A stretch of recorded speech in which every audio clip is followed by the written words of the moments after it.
right, everybody, it's 5 minutes after, so let's go ahead and get started.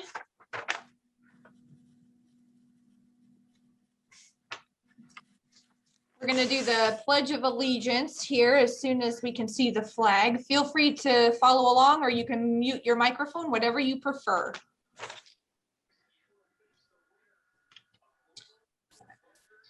I pledge allegiance to the flag of the United States of America and to the republic for which it stands, one nation, under God, indivisible, with liberty and justice for all. All right, Mr. Dan Young, would you lead the invocation for us, please? Yes. Can you hear me? Yes. Good. Father, we come before you today with grieving hearts. We lift up Gary O and his family and ask for your comfort and love. And for others of us that are suffering loss of family or friends, we just ask that you would touch our lives and again, reassure us and comfort us. We thank you now for our time together. Bless it in Jesus' name. Amen. Amen. Thank you. All right, so guests today, we have Brad Porterfield.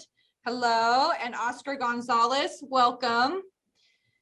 So I'm sure you guys all saw the agenda for today, but they are with the Latino Community Association. They're going to be doing a presentation for us here a little bit later in the program. And let's see, I don't see any other guests today, so we can just move right along. Announcements. So I don't see Ann today, but her birthday was on the 22nd. So if you see her, wish her a happy birthday. And I wanted to announce member of the month for February, and I apologize, I haven't been announcing this on a regular basis, but so for February, for those of you who have been a committee chair, you know how much time and effort goes into making an event or a project successful. However, we don't often acknowledge the time and support given by our spouse and family who champion those projects as if they were their own. We tend to underestimate the importance of their role. So for the month of February, we want to acknowledge Truman for all of his efforts and unwavering support. Truman, we greatly appreciate your service to our club, both directly and indirectly. You give very much, and we want you to know that we see your work and are extremely grateful. So if you see Truman, give him a nice congratulations.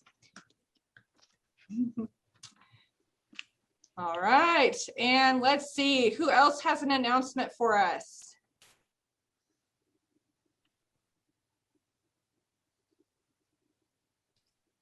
I don't see any takers. All right, so since Earl's not here, this weekend is going to be our food project pickup. So I understand they're going to be picking up on the 26th and 27th, and he's going to deliver on all the food on the 27th to St. Vincent's. I always look forward to hearing how much we were able to gather. And let's see, also on our calendar, we've got May 6th. Get that down for prayer breakfast. Right, we'll have an update on that probably in a week or two. Sounds good. And then looks like we are potentially going to have a golf fundraiser this year. So I believe July 9th is earmarked for that, but that's a tentative date. Okay, any other announcements before we move on today? All right, I don't see any hands, no takers. Okay, so happy dollars. Who is happy today? I think I saw Josh first. I think there's a lot of happy Beaver fans in the crowd here, so I'll just throw that out there. Go Beavs. The women and the men both look fantastic. And yeah, I'm just excited about it. So I'll throw $5 at the Beavers. You do know what happened last night to the Beaver girls, right? Apparently not.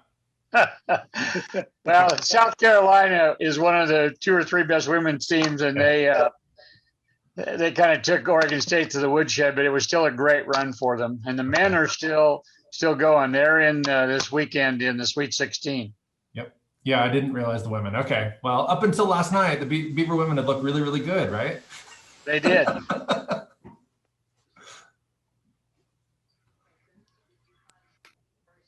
All right, who's next? I did see some other hands, but I don't remember.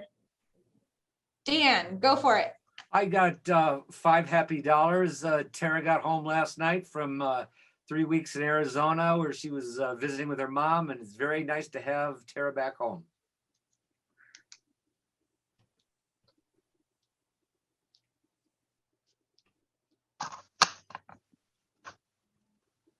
All right, who else? Mike. I'll go for $5 happy. I'm real happy about my Beavers. Sunday was probably one of the best days ever when the softball team won, the baseball team won, both the men's and women's basketball teams won. And for the Beaver men to get to the Sweet 16 is amazing, especially when they were picked 12th in the Pac-12. They were 12th seed in the tournament. It's just great to see. And they beat Tennessee. And they also won the Duck Invitational. The men's golf did this week too, for the second time in a row. Hooray! All right, Cindy, and then we'll do John Bruce after you.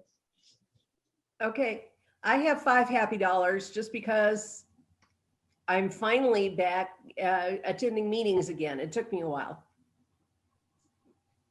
Well, you are missed. It's good to see you. Well, thank you. All right, Mr. Bruce. Thank you. Kind of personal, once again, happy $5, I'll donate. Had a call from another student, which is always like emotional gold to me, but he reminded me that I was the one that helped him get on the ambulance crew about 40 years ago. I was an officer, and that year we were chosen as the outstanding volunteer ambulance crew for the state of Alaska. And then I had 2 other members of that crew call me over the weekend telling me about that. One of whom was a woman, and she was the first woman that was able to get on. I was able to get on to the fire department. So these things made me pretty happy. And then finally, my grandson talked with him, and he's been going to a junior college, well, to a community college, because he's working his way through college, and he was accepted and is going to be able to attend the Oregon State University next year. So I was happy for him for that. Thank you. Thank you, John. All right, anybody else? Oh, Roland. Yeah, I mentioned this probably a week ago, but I'll kick in $4 happy because my daughter's family's gonna be in our area starting tomorrow into Sunday. So there's 4 of them, 2, Becky and her husband, and the two kids. So it'll be the first chance that we've been face to face since we met out of town at a park last summer sometime. So looking forward to that. Yeah.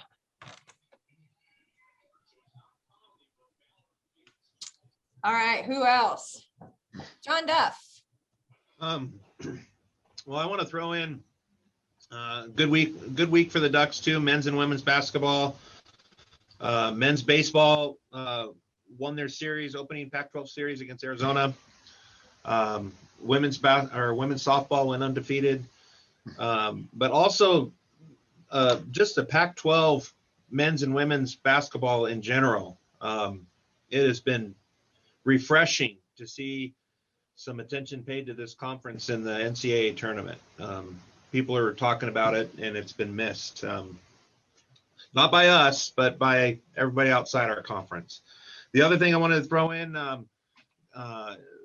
Redmond and Ridgeview played football on Friday, and Redmond won 27-0 for the varsity, and then the JV played on Monday and won 26-20. So 2 good games won by Redmond. Good job, Coach.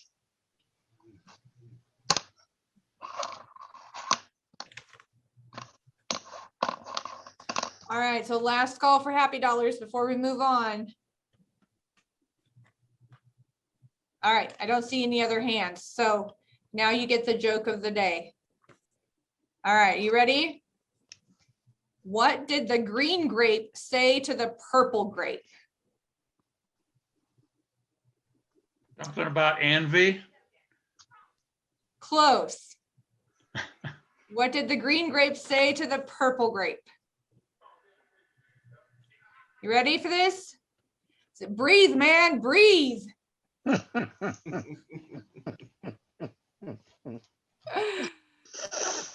All right, Brad and Oscar, the floor is all yours. So go for it.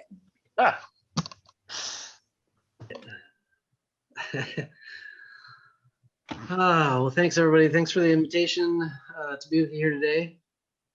I am Brad Porterfield, Executive Director of the Latino Community Association. We're a 501c3 nonprofit here in Central Oregon. Can everybody hear me okay? Yeah. Yes. Okay. We have locations in Bend, Redmond, and Madras. We had one in Prineville, but we kind of put that on hold during COVID. Currently looking for a space out there. And with me is Oscar Gonzalez, our Empowerment Programs Manager, and I'll introduce him again. I'll turn it over to him in just a second here. Let me get our presentation started. A little PowerPoint to show you, make it a little more interesting. Let's see.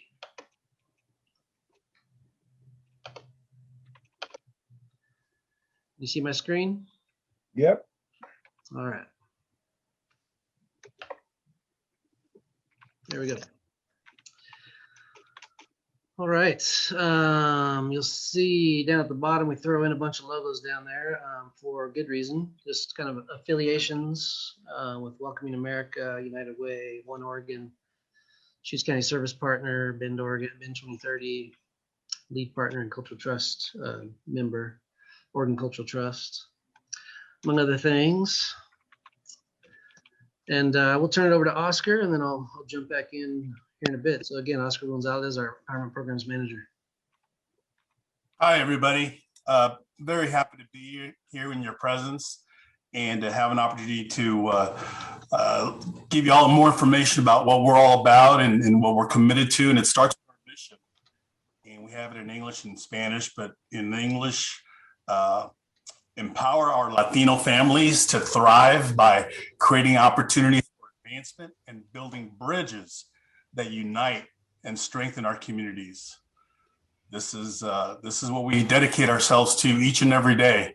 And I'll tell you, we've had some wonderful outcomes over the 5 years that I've been a part of this great organization in impacting our families. Folks that remind me a lot of my parents who had to learn English and became residents and eventually citizens. And now that, we're now interested in helping to uplift that first generation of families that are in transition to becoming fully not only bilingual, but bicultural. And this is where we come in providing all kinds of programs, classes, courses, again, all in the spirit of our mission. This is a great diagram that kind of puts it all out there in terms of what we all dabble in here at LCA. We are my focus is the workforce education programs, helping folks with their needs to learn and improve their English skills, computer training, our citizenship prep program. I mean, just all kinds of different things, and getting our folks to where they need to be. We obviously recently have had a huge focus on COVID relief for our families, who many of them went without any sort of safety net from the government. So that's again where we come in, and y'all as well, which we are totally taken aback and so grateful from folks like yourselves who came out of the blue and understood this dilemma that was facing many of our families. And so a lot of those relief checks that families got here locally got rolled over to us. Many teachers did that, and other folks that just donated and wanted to help us being part of the solution in coping with this healthcare crisis. Immigration, again, beyond the citizenship classes, I'm proud to say that we recently got our Department of Justice Office of Legal Affair Programs out of the federal government to get our full, partial accreditation recognitions to allow LCA to do some very basic legal work, applications, for instance, for citizenship, for residency, helping our dreamers, making that jump to getting on that path to citizenship, etc. We have a very good relationship with ICS, Immigration Counseling Services, out of Portland, Fort Hood, Mount Hood area. And before COVID, they used to come to Redmond and provide free consults twice a month, but now it's all virtual, just like our classes. Everything is transitioned to such. Nevertheless, we continue. Housing is a huge concern for many of our families who are challenged on so many different levels, and that's where we come in working with Neighbor Impact and other organizations to alleviate our families' needs. And then our youth programs, very involved in Ben Lapine School District in terms of our Spanish literacy program that we offer elementary age children, called Raíces. We just kicked off Raíces 2.0, which is we've gathered tutors, professional tutors that are going to be working with many of those students and families that have kind of gone MIA during this COVID period, where a lot of lost learning has transpired, unfortunately. And so we're trying to be, working with the school districts and identifying and getting those kiddos and families re-engaged with their education, with their teachers, and get back on track. So that's here. Yes, sir. You don't mind my saying? Not at all. I don't know what the issue is, but it seems like your audio is going in and out. Oh, mentioned that. Is that any better? I'm going to get a little closer to it. So far, so good. Okay. I'll thank you for letting me know that. We late last fall. There you go again. Okay, good.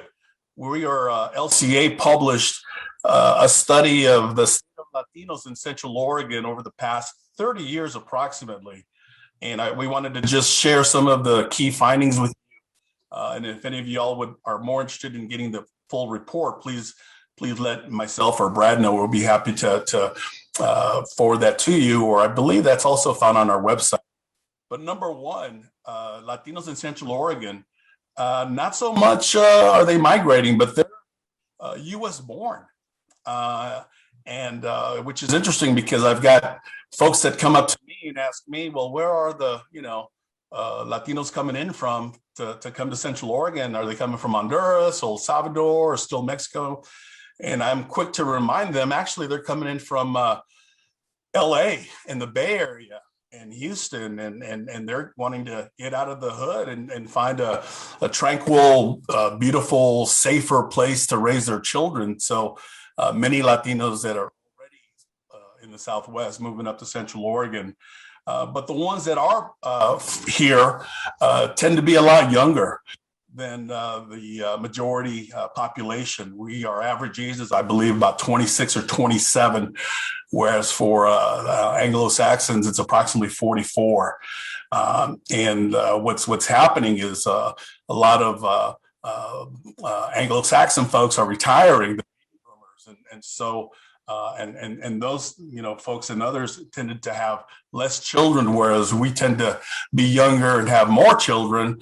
So the setting is set in terms of the demographic shift as what I've seen growing up in Southern California, where as a little boy, I think we were 10% of the population in the early 70s, and I think maybe 5-10 years ago we became part of the majority in Cali, which is just south of us, obviously. that whole Southwest transition is obviously pushing its way here. And to me, what's most fascinating is this the whole demographic shift dynamic is happening, not just here, but all over the country, all over the world.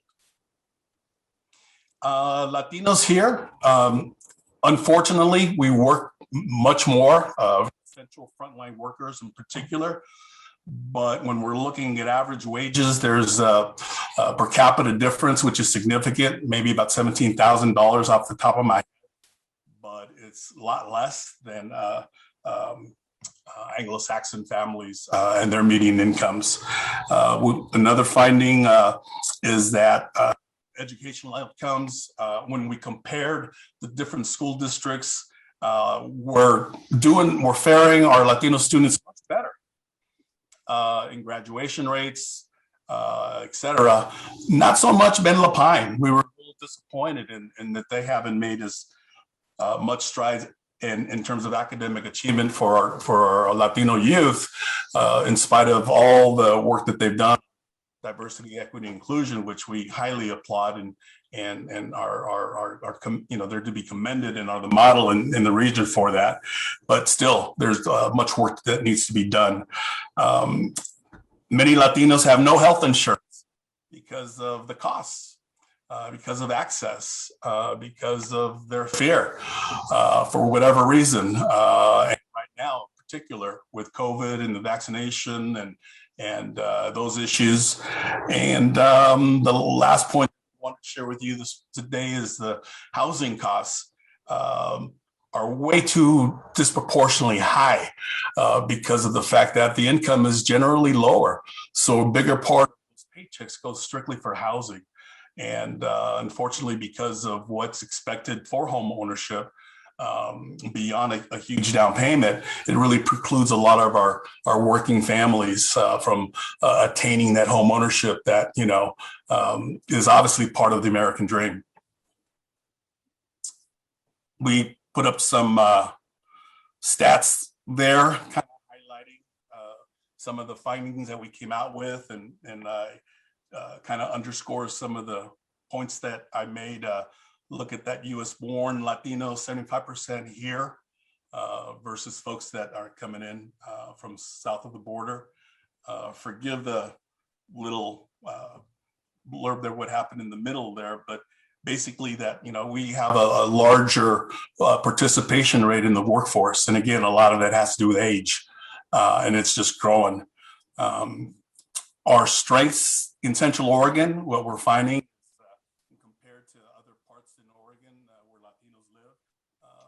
we've lost you all together now. I'm sorry, their incomes are steadily improving, as well as achieving successes in graduation rates and transitioning to higher education. Most of our families, in spite of everything that they've been through with COVID and sometimes the sense of not being so welcomed here in the region, in spite of all that, they tend to remain positive and optimistic, and many of them are in homes and they're renting in trailers and living with each other. They're not per se homeless, though proportionally, I think we are 10% of the homeless population, but it's rare.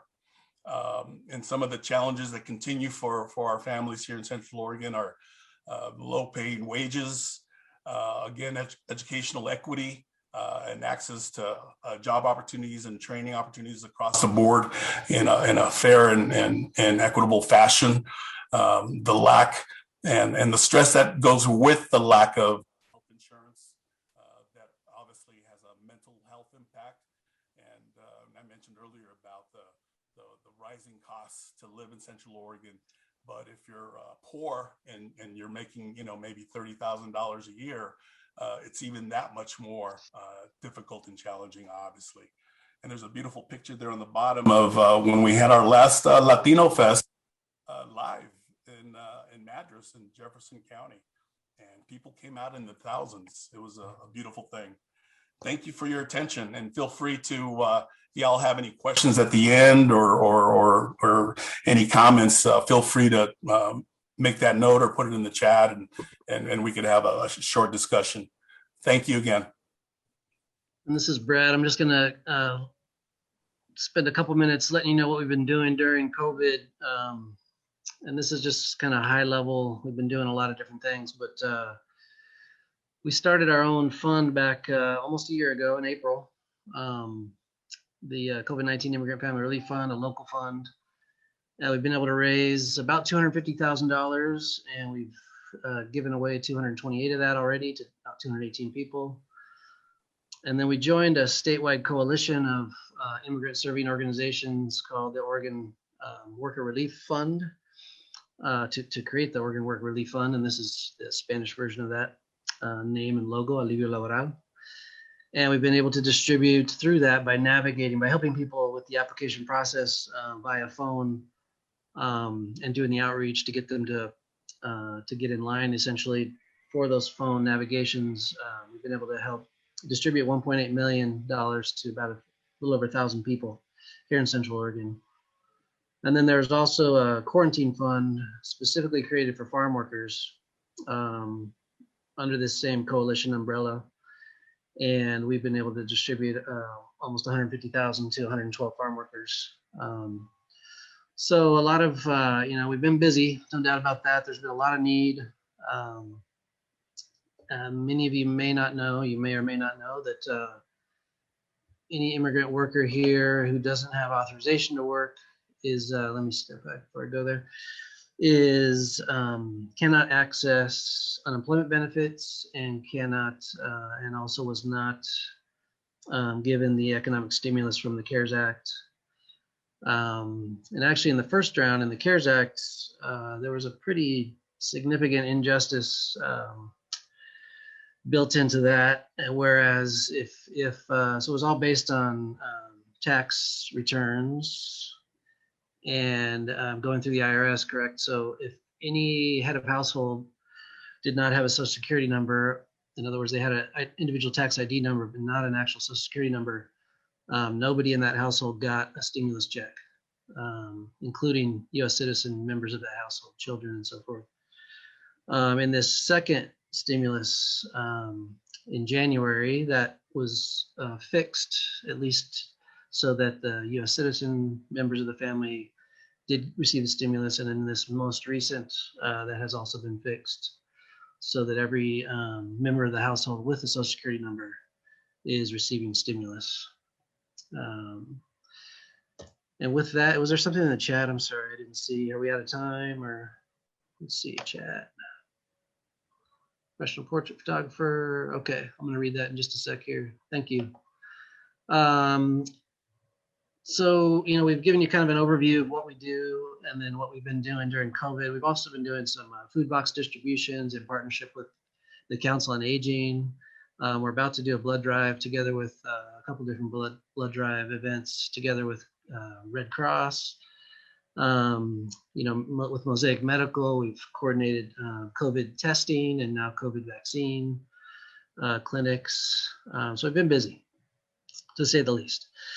And so if you're interested in supporting our mission and our work, there's some ways to do that. You can volunteer. We have English tutor volunteers. We have citizenship tutor volunteers, computer tutor volunteers. Those are the main ways that non-Spanish speakers can contribute. And of course, when we do food box distributions, you don't need to speak Spanish to help with that. So there's several ways that non-Spanish speakers can help. And of course, we are a nonprofit, so you can support us financially. And here's some ways to do that. Our website's there, our address is there. And we're also set up to, if you work for an employer or you are an employer who provides matching donations for your employees, we're set up with a system that makes that really easy through our donation process. And then also, if you happen to be one of those people that benefited from the incredible stock market activity this past year, please share the wealth. And if you don't need your stimulus check, please share the wealth, because not all of us do. I'm sharing about half of my stimulus check with nonprofits. So, and with that, I just want to thank you again for having us here and open it up for questions, comments. Okay, I'll ask a question. Yeah, roll. One of those slides that Oscar was reviewing, there is a block on it on the right side which had limited educational or under struggles, education, equity, and access. Can you elaborate a little on the education challenges and related to job training? Oscar, you want to go for it? We didn't bring the graphs, the tables that when we did our research, but particularly in math, as well as in reading, third grade levels, as well as, oh, there they are. I think we do have some slides there. Let's see. For income. Sorry, hopefully this isn't, that's one of them, I think. Yeah, with test scores for Redmond there. Yeah, and comparing the school districts and where the majority of students, the white students, where they were faring in comparison to where our Latino kids, and they were typically behind at every vital point, which is third grade and eighth grade, and how educators see those levels in terms of educational achievement. And so those disparities remain. What's causing them? Is it a language difference or what?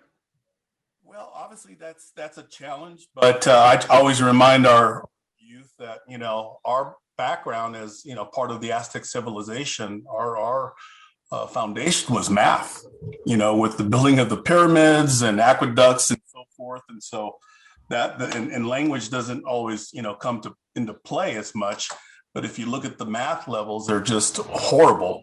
The language is an issue, but I feel that with the expansion of dual immersion programs and with improved teachers and more diverse teachers in front of the kids, I think that'll benefit not just our youth, but all of Central Oregon's youth, and especially in bringing kids from different backgrounds together and learning to get along.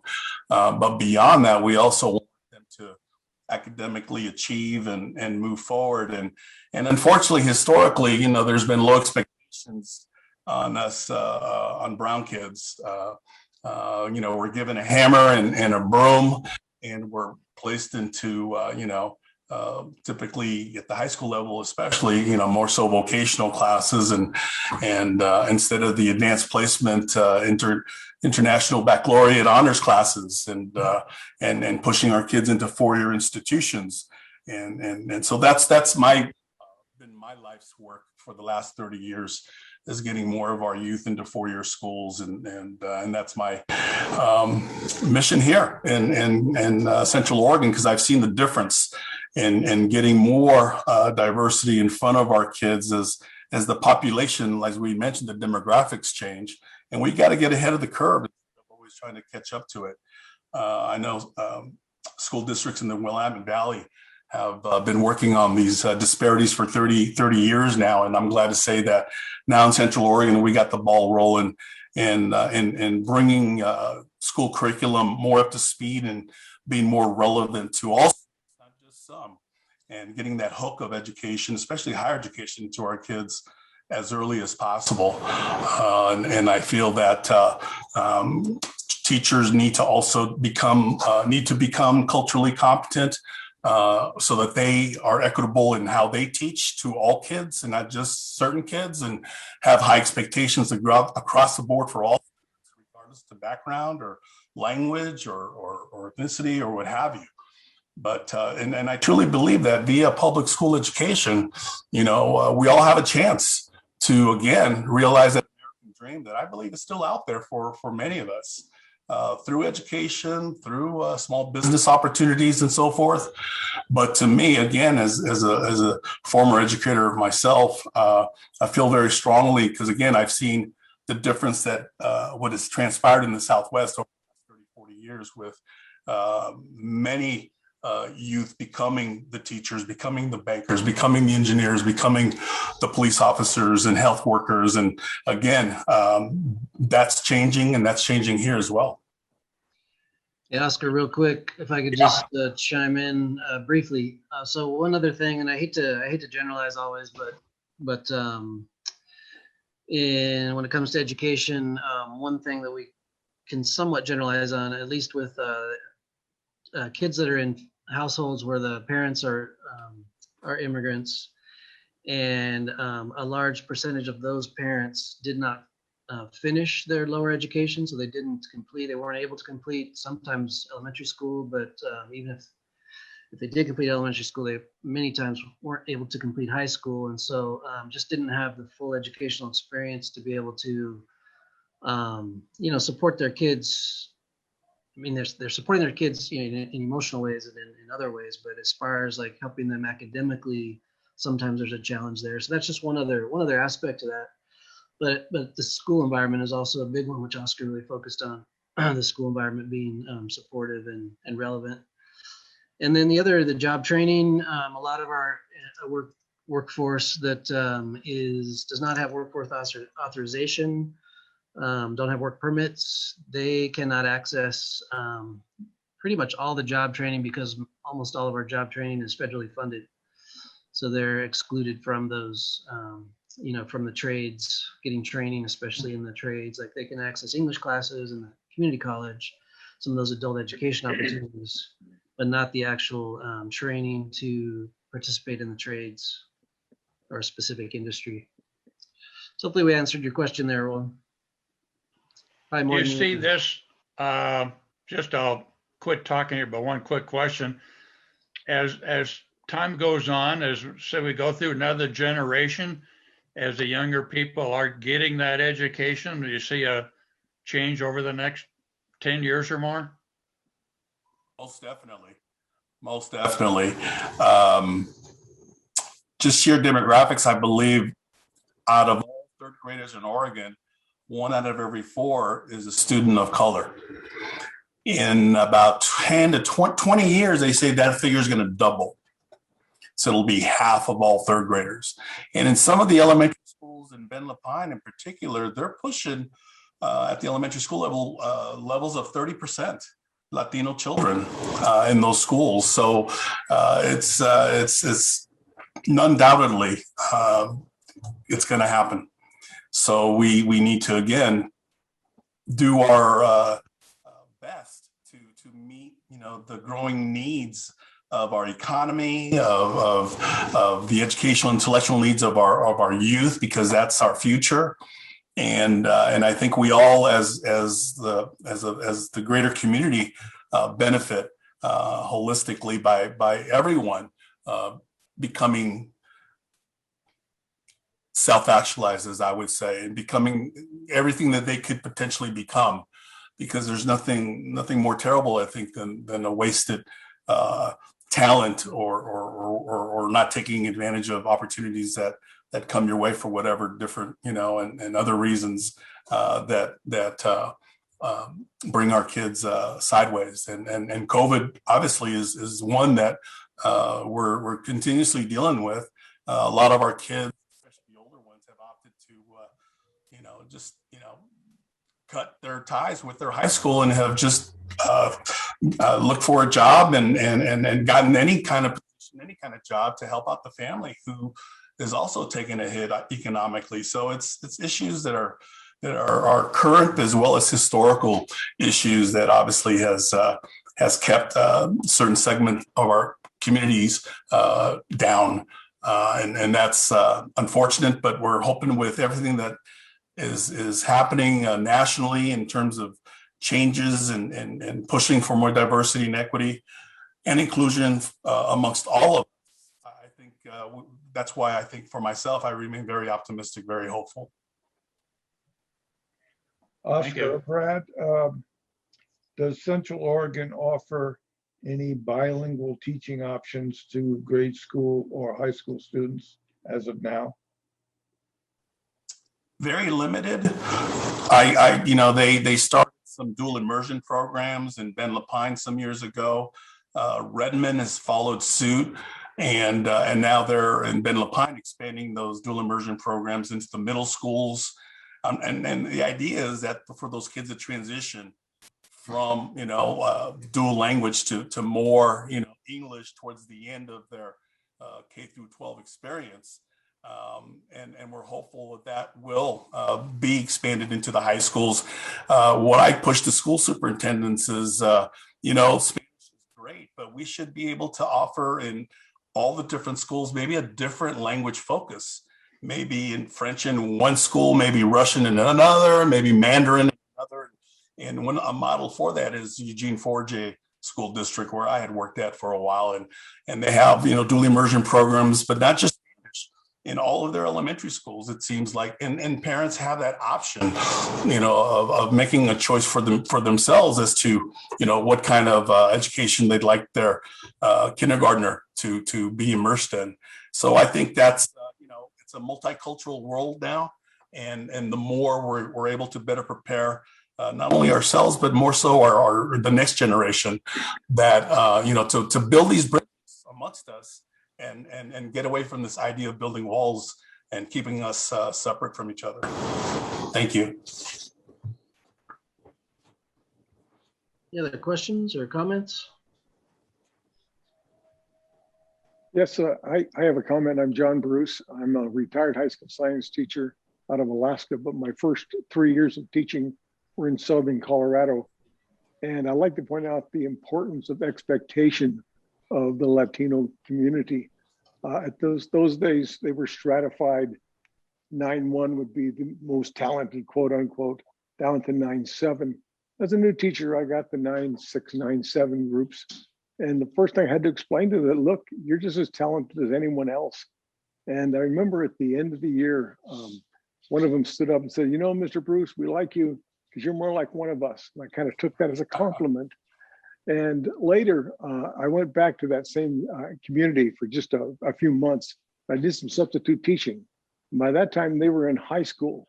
And I was so pleased that so many came up to me and said, thank you for believing in us and getting us into other groups. And I've always felt proud about that. Thank you for being here, by the way. And thank you for pointing out that we can give with talent, time, or treasure when we give back to the community. Yeah, thank you, John. Thank you. I just put a link to our report in the chat if anybody would like to see the full report. That's actually broken into chapters. You can, on the different areas, education, housing, health, etc., demographics. Anybody else? Brad, do you see any hope in the change of administration now? Do you think that they're on the right path for you guys? Certainly better than we were. I don't want to get into politics too much, but oh my goodness, the last 4 years have not been good for our immigrant communities. Yes, so there are proposals. Currently, there's a the name of the bill is escaping me, but essentially it's the DREAM Act for our the youth who came here, immigrated into the country before they were 16 and have essentially grown up here, gone to school here, building families here. Call them the Dreamers, although I really believe their parents are the Dreamers, the original Dreamers. But there is a DREAM Act currently just passed by the House, actually, so currently before the Senate. I don't know where that's going to be. The Senate's still kind of an ugly place politically, but if there's anything you can do to shout out to our representatives to support those bills, please do. The Dreamers just seems like a no-brainer to me. When we look at comprehensive immigration reform, it does get more complicated, and everybody wants to, or a lot of people would like to, hold those original immigrants accountable if they came across without permission. And, while I understand that, if you look at our demographics, if you look at the way demographics are shifting, especially here in Central Oregon, with that median age being 46, and even much higher than that in Deschutes and Bend, we need a workforce. We don't have the workforce being generated here locally. And that's why immigrants come here, because our economy draws immigrants, and our policies are not have not created a system that enables them to do that legally with permission. So, there are laws and there are higher laws, and I believe our higher laws are what we need to follow. And we need to make our laws align with those higher laws, our values. So, and we need to pass new laws to do that, new legislation. So it's coming. It's just a matter of, there's a lot of priorities being looked at, but again, that DREAM Act's already passed the House. It's before the Senate. We need to push as hard as we can to make sure that happens. I'm hopeful. And then the comprehensive immigration reform, I think that's going to be a lot harder, but I'm also hopeful. At least there's going to be energy pushing it. So hopefully that answered your question, Dave. Yeah. Yeah. Another thing, when I first came up here in 2004, I believe the Latino population was about 2%. Have you noticed that that's been growing? Oh, yeah. Yeah, we didn't show you the graph, but it's Latinos are a little over 9% now in Central Oregon, and much higher. And, Madras, almost 40%, Redmond's somewhere around 16, I believe. Yeah, definitely growing.